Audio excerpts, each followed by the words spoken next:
Hey everyone, this is the weekly forecast commencing on Monday, April the 15th, 2024.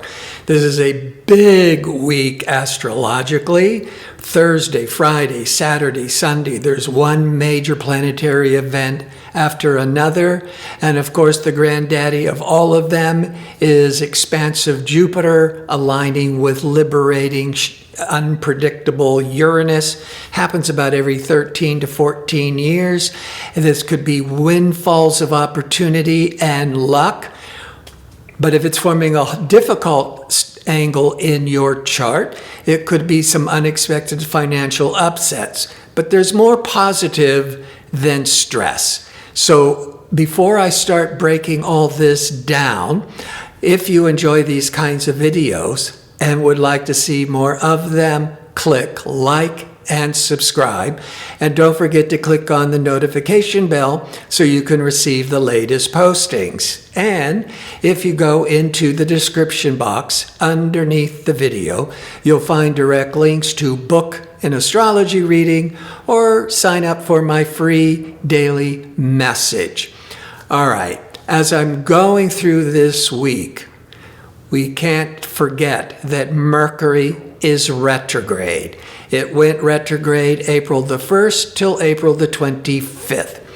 So there's a lot of powerful, positive energies that want to open up. But it's best not to be starting something all new. But what you've been working on could be this, getting it to the next step, or maybe wrapping up and finalizing something that started before the Mercury went retrograde. All right, so on Monday the 15th, the moon is in Cancer. So once a month, the moon goes through all the 12 signs. The moon represents more of the public tone, the public response. Cancer is more emotional, nurturing, can be a bit moody, but often there's more of an inclination with moon in Cancer to just stay close to home. Home projects, hanging out with family. Now, the moon in Cancer, however, will be squaring or forming a 90-degree stressful angle to the sun in Aries around noon, 1 p.m. Pacific time. That's when relationships could be off, out kilter. But it can be very favorable for recognizing limiting old habits and becoming more conscious of, these habits to break through and let them go. Now, the moon will go void of course 4:23 p.m. Pacific time until 7:24 p.m. Pacific time. Now, as I say every week, the moon is void of course. The energy is flat and unproductive. You don't want to start anything new because you don't have the wind behind you. However, Mercury's in retrograde. So with Mercury in retrograde and the moon void of course, you do not want to be initiating any important new projects. It is okay to just stay the course, stick to the routine, rest, reflect. Just do not start any important new projects. At 7:24 p.m. Pacific time on Monday, the moon leaves void of course and goes into Leo for the next 2.5 days. Leo is so different than Cancer. Well, first of all, Leo's a fire sign and fiery, hot, exciting, inspirational. Cancer is a water sign. Water is emotional, it's nurturing, it's sensitive, it's creative, but it's more reflective energy as opposed to Leo, which is more of this outgoing dynamic energies. Now, Tuesday, the moon continues in Leo There's nothing else going on in a major way astrologically. So with the sun in Aries, a fire sign, and the moon in Leo, a fire sign, there's a lot of inspiration, motivation, good for physical activity, but it puts a real lively mood or attitudes with all that fire. We're active, we're inspired, we're creative. Good day. Wednesday, the moon, as it continues in Leo, will be in harmony with communication Mercury, that's retrograde, around 8 to 9 a.m. With the retrograde, it's a time of reviewing, revising, but it's in harmony with the emotional moon. So this could be very favorable for any type of forgiveness, getting back on the same page when you are in a relationship. And it's really good for writing. But since it's retrograde, it's best not to start a writing project or a study project, but to go back to what you had done in the past and now be revising and re-editing it. Early afternoon Pacific time, the moon will be in tension with expansive Jupiter. What can happen here is there's too much indulgence, too much expectations. You're enjoying it, but you could be overdoing it. So moderation is the best approach. But by mid-afternoon, just after the moon leaves the expansive Jupiter, the moon hits unpredictable Uranus. Now, that could trigger unexpected emotional surprises or emotional upsets. But the most positive of dealing with this kind of energies is the moon has a lot to do with our ingrained habits and patterns. And when it's in tension with Uranus, Uranus can be very liberating. So it could be a favorable time, mid-afternoon, Pacific time, to let go of an old stuck pattern, shake things up, and just move on. On Thursday, now the moon in fiery dynamic Leo will be void of course, 5:03 a.m. to just 7:11 a.m., but then the moon goes into Virgo for the next couple of days. Virgo's an earth sign. When you having that moon, that emotional moon in Virgo, we're more sensitive, we're more practical. It's about let's get the job done. Now, Mercury, retrograde Mercury, will be aligned with harmonious relational Venus. It's particularly strong from the early afternoon Pacific time for the rest of the day. With that retrograde with Mercury could be an excellent time for having, reconciling, forgiving, because Venus is about peace and harmony and relationships. But Venus can be very creative. And if there was any needing to revise, retool, re-edit projects before Mercury went retrograde, then on Thursday the 18th, that Mercury, communication Mercury, crossing over creative Venus, could be very favorable for revising. On the 19th, as the moon continues in Virgo, sensible, practical Virgo, the sun that's been in fiery, aggressive Aries for the past 4 weeks, around 7 a.m. Pacific time, the sun now moves into Taurus, an earth sign. Taurus is a patient, it's steady, it's calming. There's a certain amount of sensuality with Taurus, and Taurus is also more materialistically inclined. So good economic for the most part.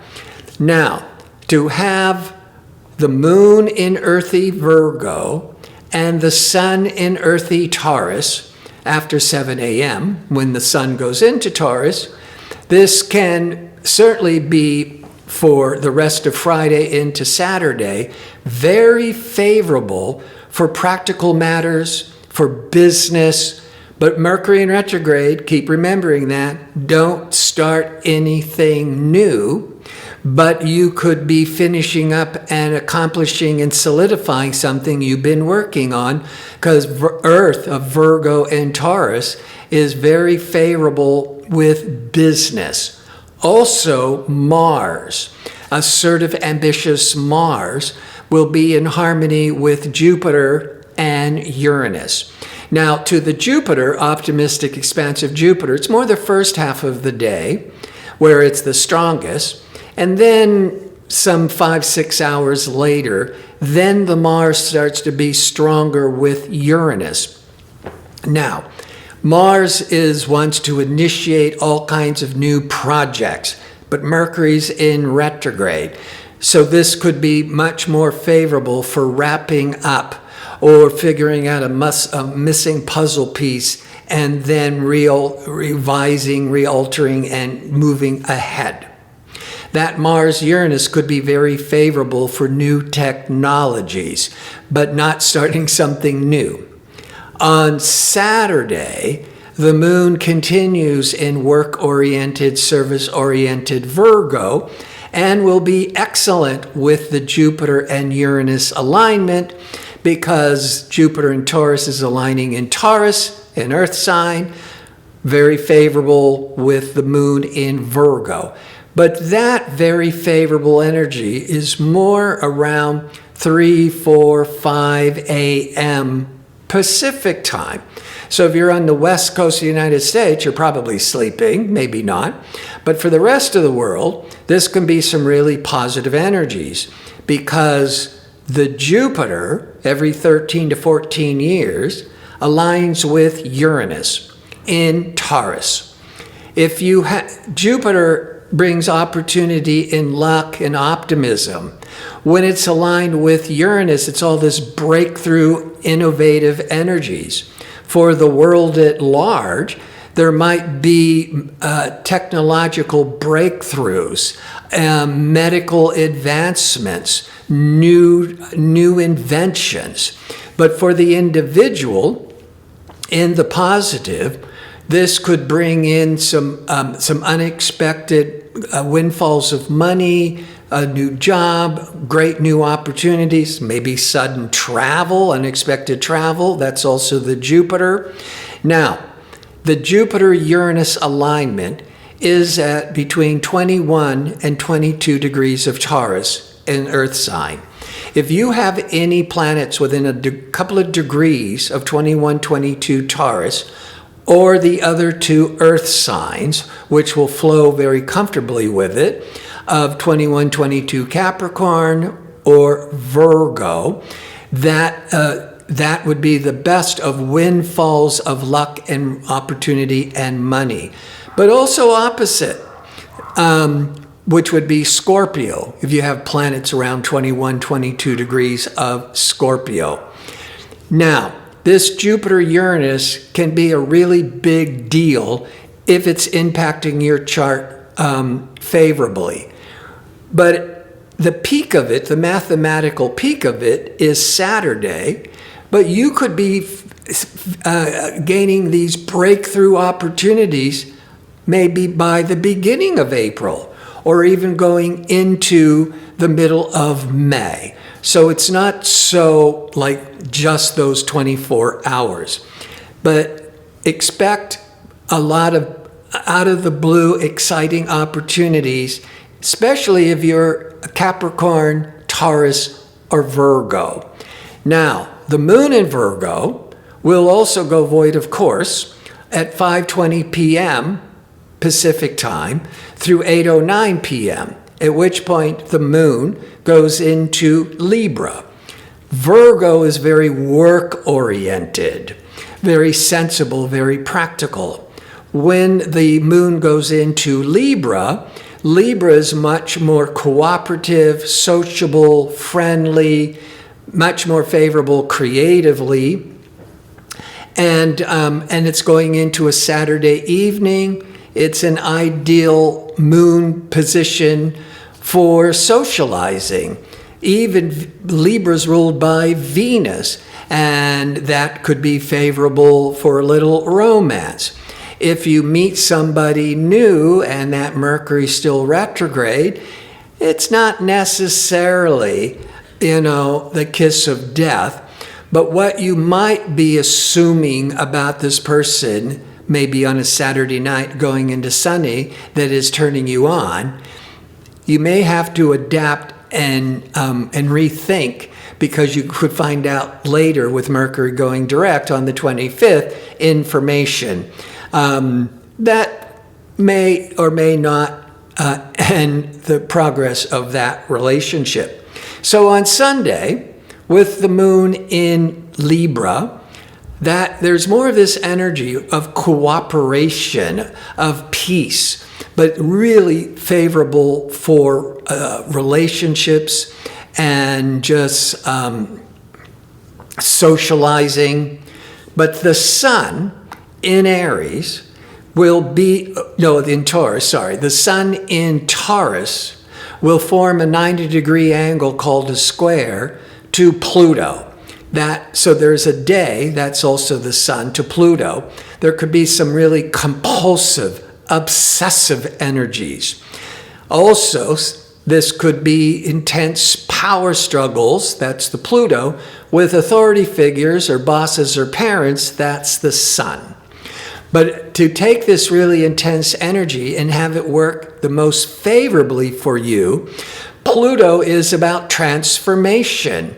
On a real mundane level, just go into the closets, the cupboards, the garage, and just clear out everything that is just needs to be let go of already.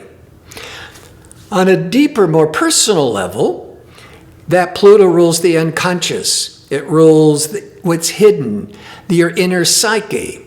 And with the sun shining on that part of the chart, it's great for introspection, for meditation, but really great for an astrology reading or a counseling session, because you're more open to going really deep and recognizing what needs to be changed. So that Sun-Pluto can be favorable for, some this letting go and waking up and some positive transformation. I want to thank you for watching. If you like information on how to book an astrology reading or check out my 2-question offer, visit my website at gardino.go. That's .co. Until next week, be safe and well.